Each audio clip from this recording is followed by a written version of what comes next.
Hey everybody, how you all doing? If you don't know, my name's Dee and this channel's called Dee'svillage. So welcome. I just want to talk a little bit and briefly about should you tip and should you tip in the Gambia? What would you normally do? Put it down in the comments section for me, please. I say, what would you normally do wherever it is you live? Would you normally tip there? If you normally would do, then that's a yes. If you don't normally tip, then maybe not. I don't, in the Gambia there's no hard and fast rules. It's not written down. Whereas certainly in England, people expect in certain businesses that you attend that you would give a tip. So for example, if you went to a restaurant, some restaurants already add a service charge. So there, if there was a service charge, I wouldn't tip as well.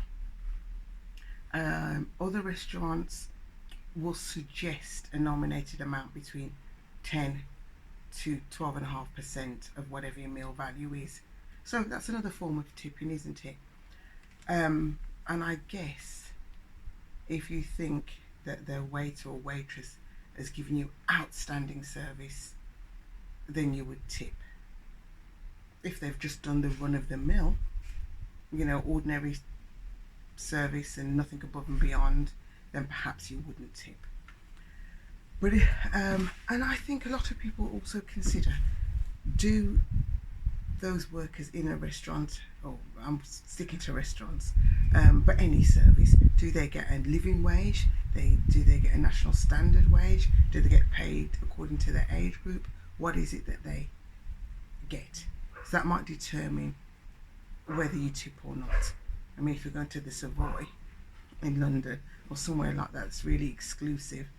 I think the expectation is that you would give a tip there, because for those persons that go there, you've got plenty of money.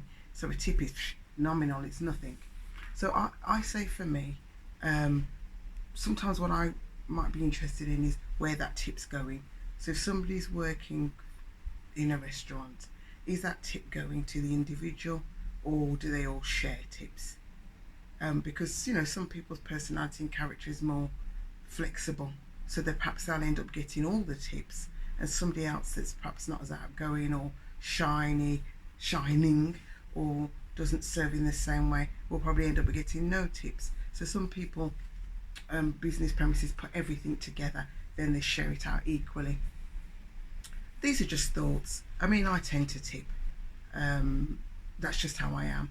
And if somebody gives me an excellent service, then I'll definitely tip them. If somebody asks me, if I ask somebody for a service provision and they go above and beyond, then I would tip them. For recommendation, if they recommended something, no, perhaps I wouldn't tip them for that purpose. I probably wouldn't feel the need. So I think in a nutshell, for me, one of my favourite words is that I would tip. The amount that you tip would depend on what the service is. And sometimes if you're in a restaurant or somewhere like that, you could just say to them, okay, buy yourself a drink. And it could be a drink that's not alcoholic. It doesn't have to be alcoholic. It could be coffee, it could be a tea, it could be something like that. Just a way of showing gratitude and appreciation. I don't think there's a certain amount to tip, but $100 C is about £2 give or take. So that's nothing, is it? That's nothing. But also you have to remember that if you're consistently tipping, that's the rain's coming now, tipping down with rain, then you will find that will add up. So you have to be mindful of that. I think I might just take this indoors because I don't fancy getting. But I was also thinking about, if you do day trips with a tour company or a tour guide, then that would be nice to tip them as well, because they're full of resources and local knowledge. So it'd be good to tip the tour guides. I was once at a local restaurant and excuse me, and there was a young lady from America or Canada, I can't remember which one it was, and when she tipped, the money was equivalent to 10 English pounds. We thought, wow, she's got some cash. But what it was because she didn't understand the money. So as I always say, get acquainted with the coins, get acquainted with the notes, get acquainted with what the equivalent is in the country that you've come from. When we explained to her afterwards that you know, it was equivalent to £10, she said, okay, she didn't realise, she wasn't familiar. It was only maybe day 2 of her being in the Gambia. So there's nothing wrong with tipping. Tip, tip, tip. I'll give you a tip for free. And it's not money. If you keep tipping people, you'll have no money. That's the tip for free. So tip when you feel that it is necessary. Tip when you feel that it's appropriate. How much would you tip? And I think that you might balance that out with, my understanding is that, I'm not going to say that a national wage or the average wage, but I think it's anywhere between 35 and 55. This is in English sterling, dependent on what people do. So, you know, if you're working in the restaurant services, then tips will be very, very useful, because they will build up your salary and make things more affordable and more manageable.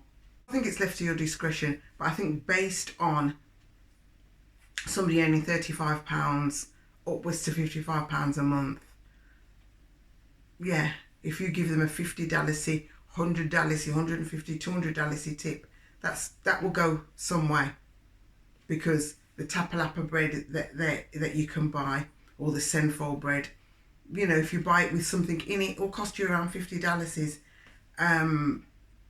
So that's what a lot of people will have for breakfast. So that can buy breakfast. And if it's another day you don't have to buy it out of your own pocket, then that's a good thing. So while I'm talking about tipping, because a beautiful subscriber asked me the question, Miss J, shout out to you. It's a really, really good question. Thanks for posing it. And I'm hoping I am attempting to answer it for you. What good, what good. Peace, guidance and protection. It's Dee at Dee'svillage. Until another good time, Kairo. We're gone.